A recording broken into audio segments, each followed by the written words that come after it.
Welcome to the Briyah Institute Leadership Lessons series. My name is Adriana Machado. I'm the founder of Briyah Institute, a benefit corporation in the US that bridges innovation, practice, and purpose to inspire leaders to transform organizations and co-create an impact economy. And what do I mean by impact economy?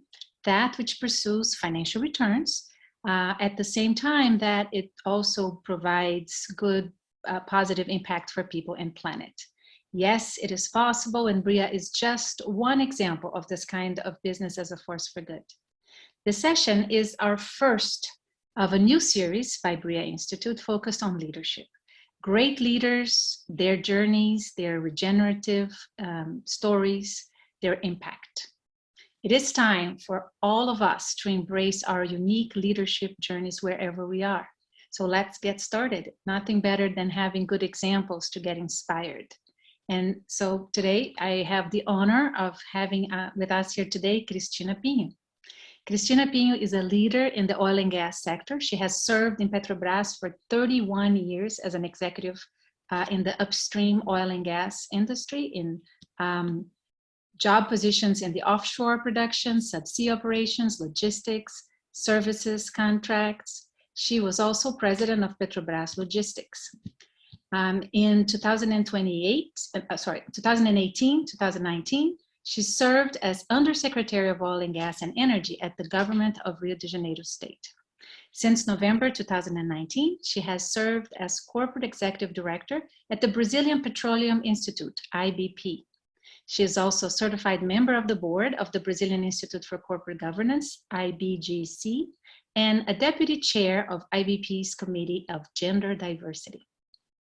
Besides her extremely successful trajectory as a leader in the oil and gas sector, Cristina also serves as chair of Instituto Luisa Pinho Sartori, ILPS, an NGO dedicated to environmental conservation. In that capacity, she works with universities, inspiring young biologists, and she also runs a family-owned plant nursery for trees, with trees for reforestation projects. Last but not least, she serves as an independent board member at OCEAN. So Cristina, welcome. It's great to have you. Thank you, Adriana. I'm very, very pleased and honored also to be here with you. Thank you for the invitation to be the first of this series that I hope will be very successful in the objective of to inspire our ladies and our young managers. Yes, thank you very much. I'm very, very happy to be here. Well, kicking it off with you, I'm sure it will be a great success and a great inspiration for many. So we'll have a very informal conversation here, Cristina, and the idea is that we can share your story and inspire others, as we said. So let's start by describing who is Cristina. So in your own words, who is Cristina Pinho? Cristina Pinho is a mechanical engineer formed in 1981 against all the odds of her family that would like that she would be a very good spouse and a woman that we work in the house. That's the way that my mom tried to educate me. But it was very good also, because when I decided to be a mechanical engineer, they supported me completely. And since then, I have been working in many places, but the main one was in the energy sector, especially in the oil and gas sector. And since the beginning, I decided to be a manager. And then since the beginning also, I have this ambition to be a manager in high level of the company. And this was it was important also, but it was completely possible in my mind at this time. Although all the obstacles that I had during my career. I am also a mom of 3 kids, not kids anymore, but 3 adults. And it's all another thing that I decided also to be a mother and to be a wife. I have been marriage with my husband, my second one, and that in the last 33 years of a very, very happy marriage that survived the COVID-19 and the pandemic and the isolation. And we are a very good partner. We have this partnership that is very, very, I'm very happy with the marriage. And this is Cristina. Now I am 62 years old. I feel that as I have 45 or 50 or something like this, I don't feel any big weight of my age at all. I feel that I am very young, very energetic. I love to work, and I'm very curious also. And that's why I have been studying since ever. And now I'm doing the same thing at this time.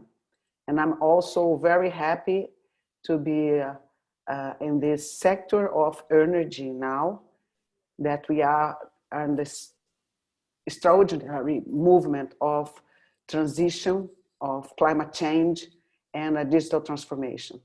And I am preparing myself to help the companies, to help our institutes to move on and make the difference in our society. That is my big ambition now. It's great. As you described yourself, you have had great ambitions to get from the beginning and to the get-go. And that's great that you still have them, because you still have this power in you. And I am sure we'll still be hearing great things about you. But let's go back a little bit and focus a little bit more on the journey. So Cristina, as you said, against all odds, became an engineer in a family that didn't really believe that women should work outside the home, in a country that has had many challenges in terms of giving opportunity to Black people. There you are, a Black woman in a family that didn't want you to become an engineer at first, but then they supported, in choosing an industry that is also very male dominated, which is oil and gas. So in anthroposophy, we usually think of the first years of our lives as the cycle, the first cycle that develops your talents. So let's go back to this phase where you're developing your talents. How do you see this first part of your journey, Cristina? Can you elaborate on it a little bit more? I was always a very good student. And then, as I said, I was very curious and a very good student, very disciplined. And then I decided that I would go to the Brazilian University in Brasilia, that's a federal university, and then to perform mechanical engineer. That was a completely male class. I was one of the 6 women and 90 people in this class at this year. But for me, it was, I always thought that I would be able to do it. I would be capable to do it. And another thing that you should understand, that I am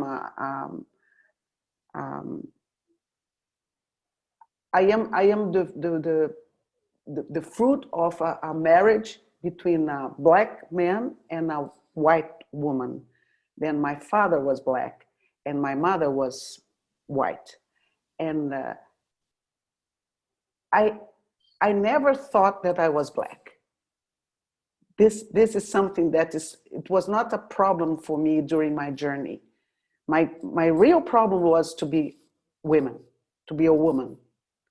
This was even in Brazil, this was the big obstacle, that it was the challenge of my career. I discovered. Sorry, yes. And yet you chose a school, a course, a program that was male dominated, and you were like a minority there. But what drove you to mechanical engineer at that point? Do you remember? I loved math and physics. It was like this. I didn't like any other thing like philosophy or human science or biology and or medicine. I really was very keen to apply to engineering. And then, and all the engineers, of course, I could choose process engineering that was dominated more by women than men, for example, or civil engineer that was more or less the same. But I didn't like it all. I like it very much the mechanical engineer that was completely dominated by male. Yes, but it was something that was not in my mind. I never thought that this could be a problem for me. It was completely the contrary. In fact, I always have very good very good mood to deal with men. Mm-hmm. I always like it very, very, very much to be with men, to learn with them. Although some problems that I faced as a woman, but I always liked very much the environmental with the men. So comfortable to be together, to study together. I was very comfortable all the time. Yes, that's great. Is that? And so mechanical engineering, but not in the beginning, not energy yet. When did this shift to more towards energy and oil and gas happen? Was it in college? No. It was after college. I moved to naval engineering first. Then I work in a shipyard, and then I discovered this new world of construction of ships and all the things. And then I started to learn something about the oil and gas industry during this time. And which was booming, right? At this time, it was a very big thing in Brazil, growing a lot. Oh, yes, it was growing, yes. But then I decided that the best for me would be to be, then I moved to the nuclear engineering. And then I started to work in a company, and that doesn't exist anymore. That was a project company that did the plants, the nuclear plants in Brazil. But then I decided that it was time to make a big movement, and then I moved to Petrobras. That was necessary to study a lot, because it's necessary to pass through tests and things. And then I decided, no, this is a big company. I really want to work on this big oil company, and the biggest one in Latin America. And then I started my career at Petrobras. Very competitive to get in, very competitive to grow within, and you made it to the top. So this is the second cycle when you reach the point of leadership. So tell us more about that.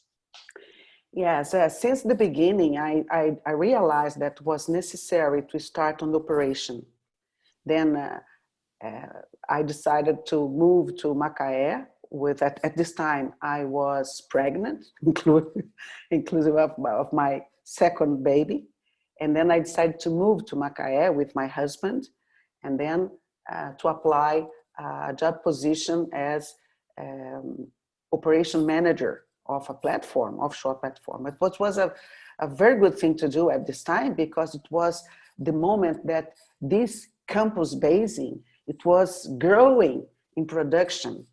Then I had the opportunity to be a manager on Marlin field, that was the biggest oil field at this time in Brazil. And then it was a historical moment for Brazil, that we achieved 500,000 barrels a day. That was something amazing. And I was there as one of the managers of one platform. And for my career, it was very, very good. And you were the only woman that reached that position at that point, or were there other women similar to you then? The first one, it was some months before me, her name is Cristina also. Oh, and then we were at this time just two women managers at platforms at this time. Do you remember what year that was? The first one, it was in 87, I think. Yes, 87. Wow. Yeah. Pioneer there too. Okay, keep going. I'm interrupting Yeah. you. And then I moved. It was very important, Adriana, to raise in your career in Petrobras, to have this moment in operation, to know more about, to have the hands-on on oil production, to feel the smell of the oil, you know, because this gives you the support and the competence to understand other areas in the company. And then I decided to move to make a movement that's an elliptical one, not a vertical one. Then it's important to you to know more about other areas in the company. Then I moved to the operation, to logistics, to infrastructure, to maintenance and inspection, and then the support, so the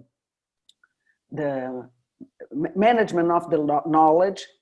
And then I was moving like this and changing my position during all these 31 years in Petrobras. But it was a very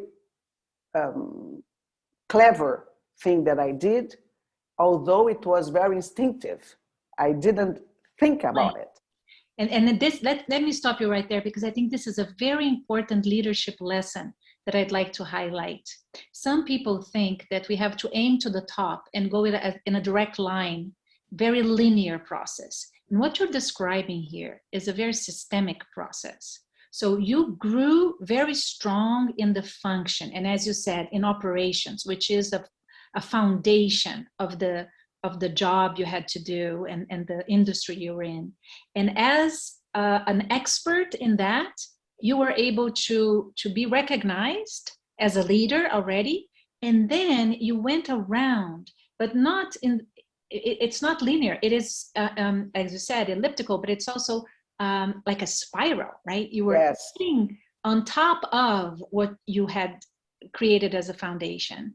And you were able to experiment from different angles, and within the subsystems of the bigger oil and gas system, you played from different perspectives. So you were building your strength, and you were developing your talents even further within the industry, but from different angles, which is not linear, very systemic, and so powerful. I'm sure that this is a good recipe for others to try to implement in their careers, even if it's only intuitively, as you described. Yeah.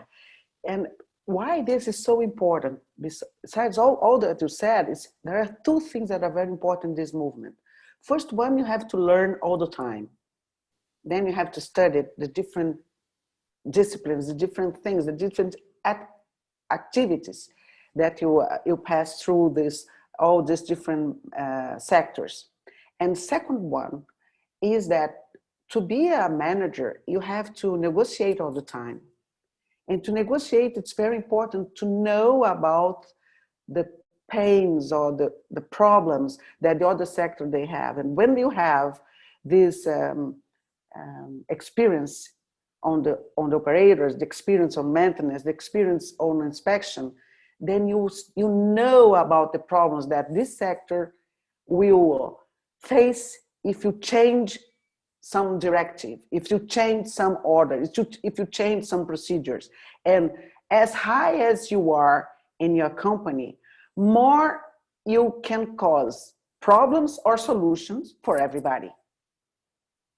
This is beautiful. 2 leadership lessons right there. One, keep learning, always learning, right? This is a mindset for leaders, that leaders never give up, right? They are always in the learning mode.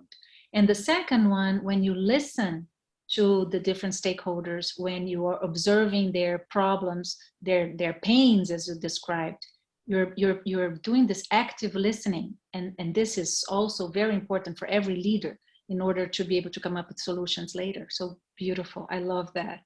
I mean, all right, so you reached that different positions within Petrobras, was 31 years there, but then you started also representing the oil and gas industry outside of the borders of the company, right? You grew to the institute and other parts of the industry, and Brazil is a big player globally in this sector. So tell me more about that phase. You're still consolidating your talents and making your mark in the world as a leader. When I decided to leave Petrobras, I realized that, okay, I did my job here, then what I do? But I knew already what I want to do. I would like to have this opportunity to be member of board of companies, and then to help the companies to perpetuate, to be sustainable in a sustainable way for 50 years, 60 years. Never. This is something that is the main responsibility of a board member. Okay, is to work for the best of the company and the best for the society that this company will help and will generate jobs and profits and everything. This is the main thing. Then I decided to do this because of my experience, my competence, and okay, this is a good job to do. But before I achieved this objective, I was invited to be part of the Rio de Janeiro government as a subsecretary of energy, oil, and gas. And I accepted because this was okay, this is very good. I was born in Rio de Janeiro. I can help this city. I live here. I don't want to move from here. And I never worked for any government before. And it's a special moment for me to apply public policies. This, okay, I go. And it was fantastic. I stayed there 10 months. And the first weeks I couldn't sleep at all because I was very nervous because it was completely new for me. But I jumped, I don't know, I can do it. I can do it. I never did, but I can do it. And then it was great. It was a very, very nice experience. I invited some other women to be with me, and then there was, no, I'm very prepared. I'm not prepared. No, of course we are prepared. We can, let's go with me. And some accepted, other didn't. And I worked with very young people that was in the market also that I didn't know, but it was a very, very good company. And then the competence that I grabbed and I integrated, it was very, very, very special. Another leadership lesson I wanted to highlight before you continue, Cristina, which is the can-do attitude. So you don't shy away from the opportunities that come to you. You were invited to serve in the government, and you took this opportunity. You stretched yourself further. And also another leadership journey, another leadership lesson that I see very clearly here is to be a bridge of different systems. So you had the expertise of the private sector, had the eyes to see the issues from the angle of the private sector. Serving as a government official, you were able to shift your perspective to the other side. And the can-do attitude, being there as the best possible representative of that government, you were able to go full circle in the issues at hand. So you not only exposed yourself to new perspectives, but you stretched yourself to see it from the opposite angles, right? And that is beautiful in a leader too. So way to go. So yes, let's keep going. And then, I realized that I had a powerful name in the oil and energy sector in Brazil. I didn't know that. I knew that I was a very friendly woman, and then the people liked to be with me and to work with me. Most of them, not everybody, but most of the people, of course. But I didn't know how powerful I was in the eyes of the others externally from Petrobras. And how I discovered this, when I was making all the connection that's absolutely necessary to make it when you are in a government position, in the government sector. You have to deal with the private sector, we have to deal with the agencies, we have to deal with institutions. And then every time I took the phone and then, oh, hello, I would like, oh, great, of course, let's do the job, let's make the meeting, let's work together. And then I started, because we don't have any money in the government at this time. It was very difficult to buy, no, not to buy, but to have the consultancy or something like this, that we have to put some money to invest in some studies. No, this was not possible at all. We didn't have any money for this. But these people in agencies, I make some work groups with different elements from federations, from institutions, from agencies, and then they came to work with me, and we produced a very strong document about energy policy in Rio de Janeiro state. And just with my name, can you imagine? Another very important leadership lesson. Use the power of your name or your reputation or whatever you were able to build to build collaboration, to promote collaboration. And this is a beautiful example of how you did it, because you realized you could do it, and you invited people over, and together you were able to create the synergies that were necessary to come up with the policy. That's beautiful. Yeah. And then after some 10 months, because of some problems that we had during this Rio de Janeiro government, not my problems, but problems from others, then I decided to move. And that when I received 2 different invitations. The first one was to go to the federal government to work in Brasilia with the Minister of Mines and Energy. Good. I almost accepted. My husband was very upset because Brazil is very far. And then it was necessary to stay there from Monday to Friday. And then Saturday and Sunday, I would be able to come to Rio to be in the house. And then he was like this, okay, after all this year, you stay out of the house all week long. Okay, but it was a challenge for us, but he accepted. But then at the same time, the Brazilian Petroleum Institute invited me to be the director, corporate. Then, of course, in Rio de Janeiro state, and then I thought, okay, it's time for me to help Clarissa Lins at this time, that was the president, the first woman president in 60 years of the institution. Wow. Then she asked me, Cristina, please let us help each other and then to work together to change completely, or to change a little more this profile of the institution, this strategic planning of the institution, to change the perception of this old institution to another one, more modern, more light, more simple. And then I'm here working not with Clarissa anymore, because now we have another president. That's a man, another man. But of course, I thought that would happen, because it's very difficult. You change from one woman to another woman. Right. Usually it's not like this that happens. It's just a woman, then a man, then probably another woman. Let's see. Yeah.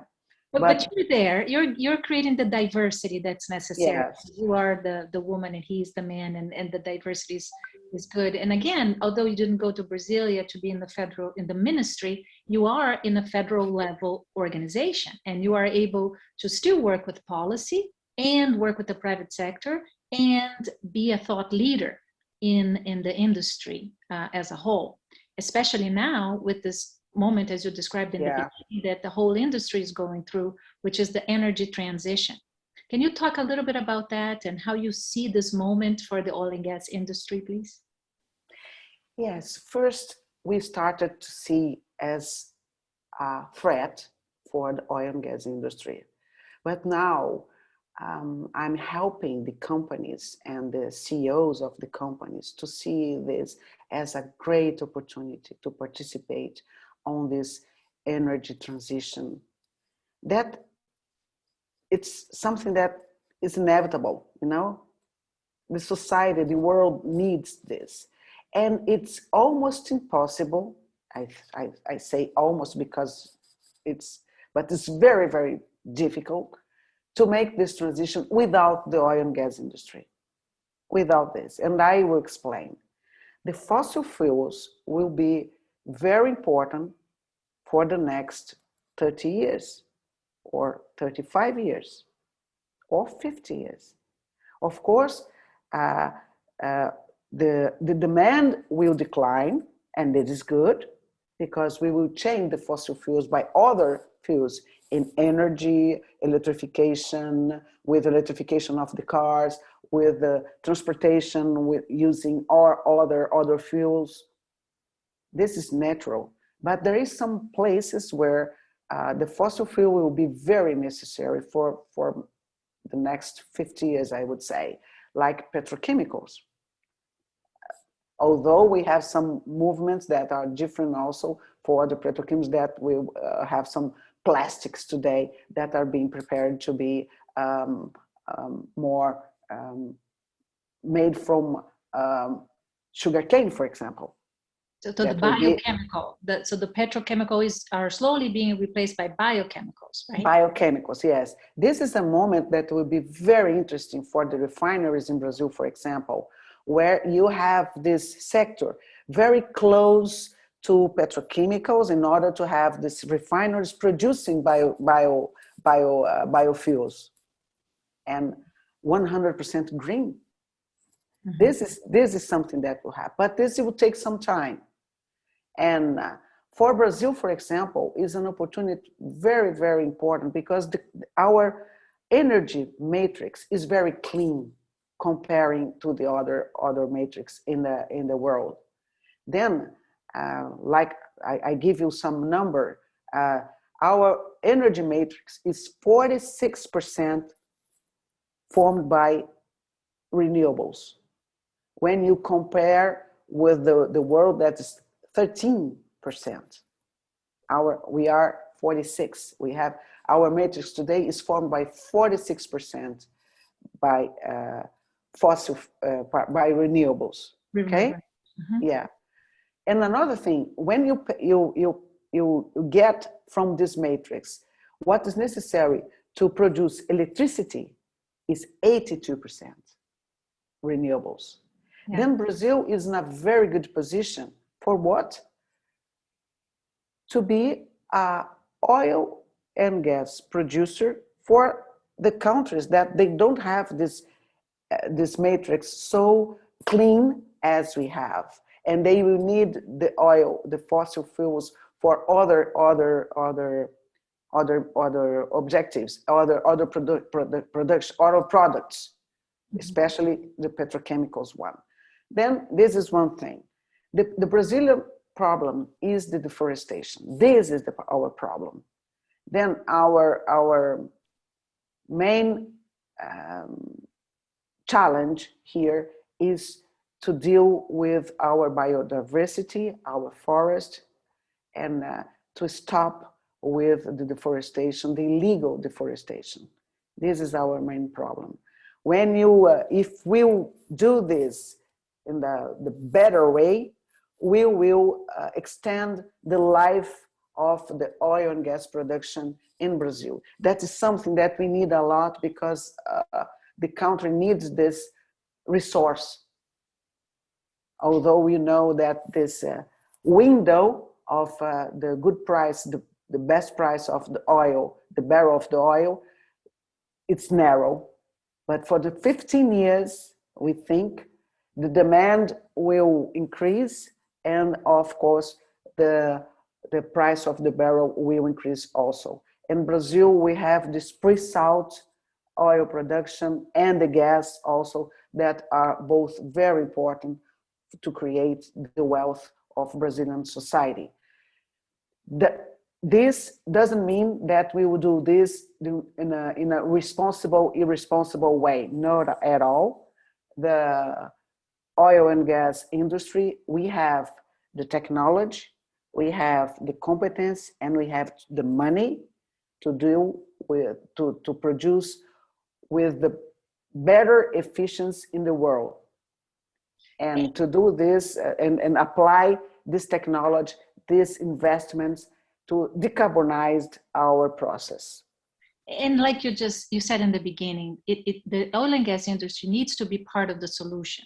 So it has to participate in this transition process. So whether it is faster or slower, or what will change first and what will have the demand modified based on more consciousness by the users in different parts of the world.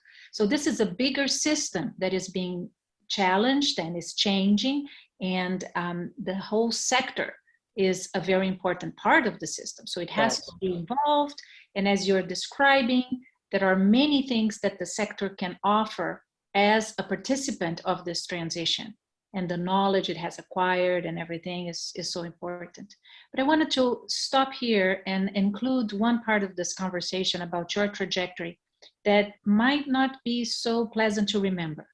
But there is one reason why you also became the most interested in biodiversity.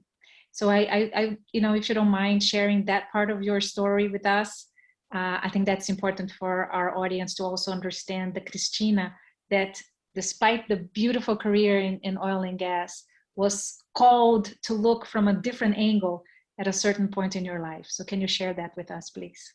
Yes, I'm very proud of this also. Then, as I said in the beginning of our conversation, I have 3 children. But one of them, the middle one, that called Luisa, she was not with us in this earth anymore. Unfortunately, we lost Luisa in a car accident 11 years ago. She was just 20 years old. And she was in the United States studying ecology with some the best professors in the world. That's in Duke University. And she had a car accident, and then she passed. And this was in 2009, and it was in New York State. We flew to the United States in the same day, same night, and it was a very difficult moment for me and my husband, as you can imagine. But then we decided to transform this pain in something that we could remember Luisa for the rest of our lives, not just us, but the world. Another big ambition also. Then we didn't want to have Luisa died, as I said, because when somebody died is when nobody remembers more these people. This is the real dead. And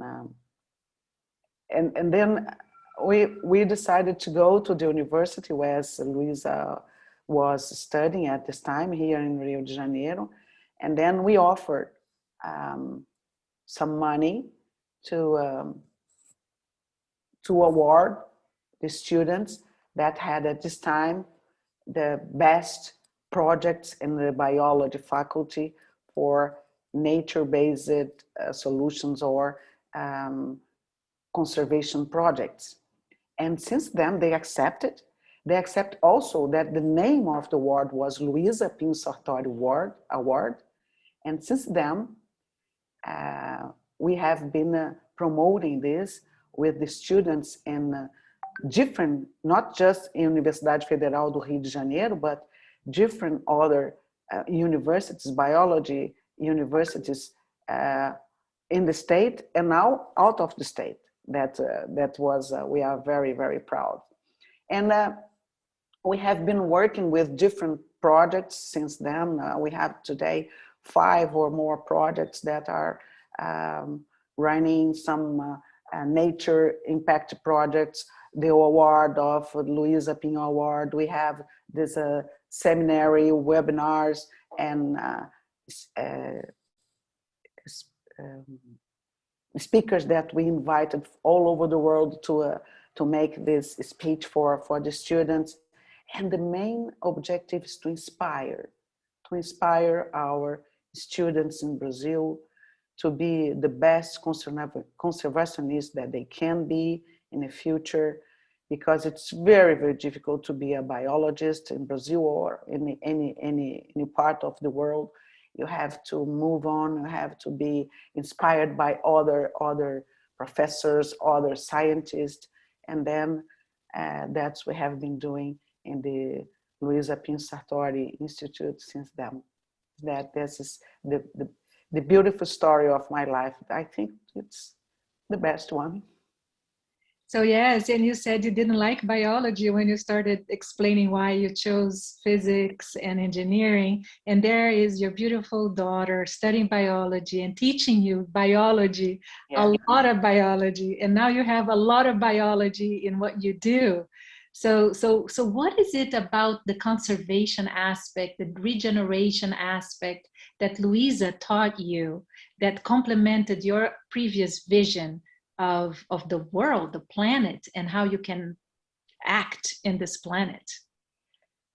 The main lesson that Luisa taught me, it was that I am part of this world. I'm not the owner one.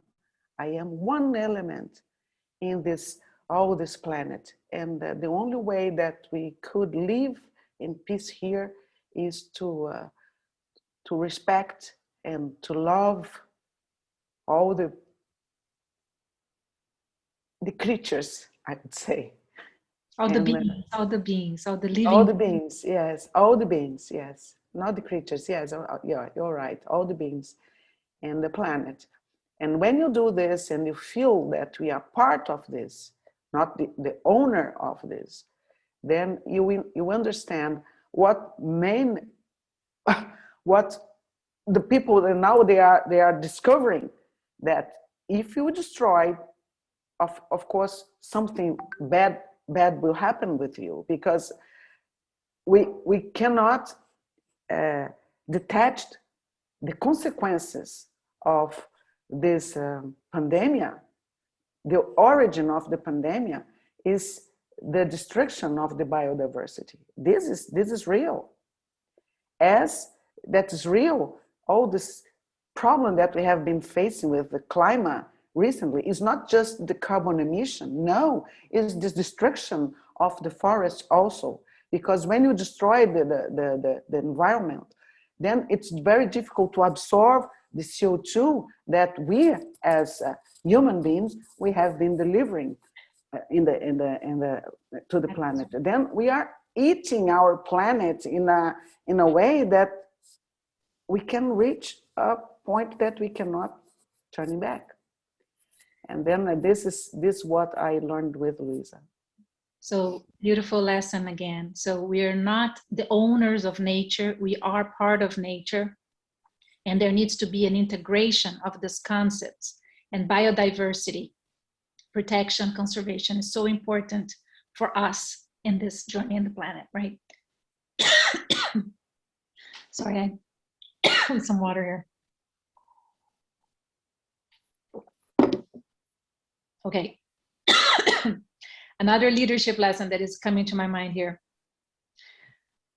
We all have big losses in our lives, and we grieve. And losing a daughter is probably the biggest loss I can think of for a mother. And you grieved. But there is a book that I have been reading that says, by David Kessler, that says that besides the 5 stages of grieving that Elizabeth Kubler-Ross, gave to us before she died, and David Kessler worked with her and went beyond and wrote the 6th phase, which is finding meaning. And what you described is, to me, your very unique and powerful way of finding meaning. So you suffered a lot with the loss of your daughter. This was big, but yet you were able to find strength in this loss. And now you're sharing through the institute you created with her name, with the award you created with her name, and with the knowledge you're spreading in her name to the world. And the most beautiful thing is that the way it seems like, again, this more spiral in your life, this cycle, this going back, because with all this movement you're creating towards biodiversity protection, you are again in the industry of fossil fuel, bringing this together and being able to see how you are not the owners of the environment, but you are part of nature. And as part of nature, you can transform, you can build the resilience, and you can transform, and you can regenerate. So this is the third cycle of our lives. When we reach the top, we are big leaders, but now it's time to be more artistic and to share with the world. And I see you doing that, not only with the Institute, which is very easy to see you're sharing there, but it's your sharing going full circle with the oil and gas industry and this big transformation towards regeneration that I see here. So can you elaborate a little bit more about this cause? So this, what is your regenerative story, regeneration story, and how would you frame it? Because I'm just trying to connect the dots here from what I'm hearing, but I'd love to hear it from you. You know what, Adriana? I think I was not able to be a very good board member or even a good director now in the Brazilian Institute if I didn't have this sensible feeling or understanding of this connection with the nature, because I was not studying environmental, social, and governance. I was not giving attention of this. I was thinking that this is me. You know, I was not sensible to diversity issues. I was not part of this commission. This is always, it's completely linked because I changed my mindset. I changed my view of the world. I changed my feelings about all this, the human being in this world. And then I think it was something that moved me to be in that position now, working with the Luisa Pinho Sartori institution with the students, working in this nursery and the community where the nursery is installed in the interior of the Rio de Janeiro, working with the industry in this ESG agenda, working with the diversity committee. This is the connection, because I changed it. And I changed it when my little daughter told me that, Mom, you're part of this. Yeah. So another leadership lesson here. We learn all the time, and we learn from people who are younger than us or less experienced than us too. And we learn different lessons from different angles, and they can come, you know, from in different ways, and we are always learning. And that's beautiful that now in this very creative phase of yours, you're able to integrate, you're able to rise as a more complete leader and be able to see this many aspects, this many angles, and apply it to this big job you have at hand at the Institute. Both institutes, right? With the children. Yes. Sometimes people, they ask me, but don't you think this is a contradiction between your feelings or your attention to biodiversity and the oil and gas industry? No, of course not.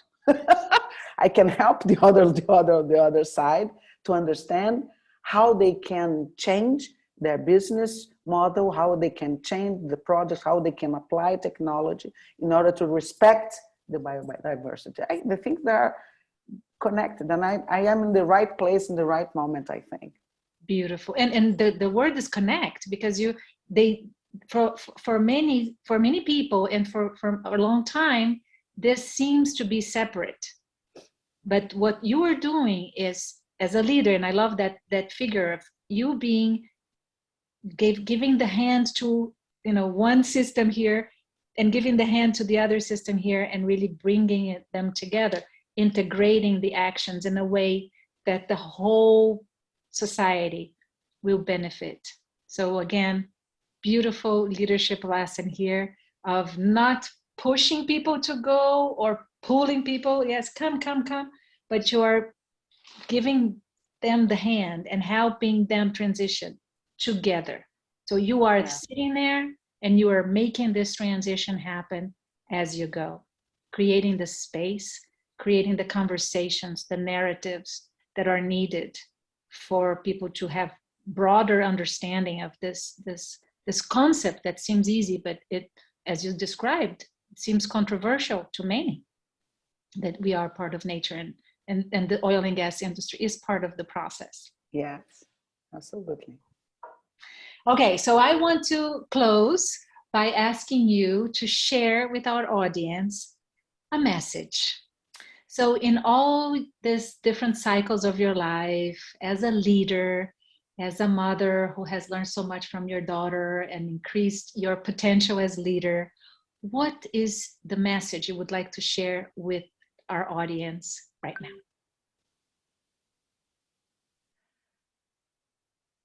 I think the most important thing that I learned all these years is that all the facts in your life help you to build resilience. And they are all opportunities to build resilience. And I think this example for your kids, for people that you love, are the most important thing. Then I would like to know that the best thing that I can leave to my children is resilience, because you need this for the rest of your life. And don't throw away the opportunities to learn from the good things and the bad things, and to build your own resilience, to be the best human being that you can be in your life. This is my thought. Beautiful message. Yes, we all have so many talents, and this helps people see that they can do it too, and the obstacles that they face are the way to learn, like you just said, and build resilience to be the best version of yourself. That's beautiful. Yes, to be the best version of yourself. Yes, absolutely. I love that. Thank you, Cristina. This has been amazing. I can't wait to share this story with more people, and to make sure people understand that we can be leaders wherever we are. We can grow from where we are. We can learn in every situation. Even a big loss, such as the one you faced, can be transformed into something even more ambitious than all the different big ambitions you set for yourself before, and can do so much good. The impact that you're having in the Institute is already tremendous, and the impact you, I'm sure, are still going to have in this big energy transition that the world is going through is huge. And I am very honored and happy to see you, a woman of color, sitting in this very important, powerful position, doing the great job you're doing. So congratulations, and keep it up. Thank you. Thank you so much, Adriana. Thank you. So this is the first episode of the Briyah Institute Leadership Lessons with Cristina Pinho. Thank you, Cristina, for sharing your insights. Stay tuned with the Briyah Institute for more. I hope this will inspire us to have more conversations that can, like we said before, inspire leaders to be leaders and to change the world with great regenerative stories. So thank you, Cristina. Thank you, everybody, for watching us.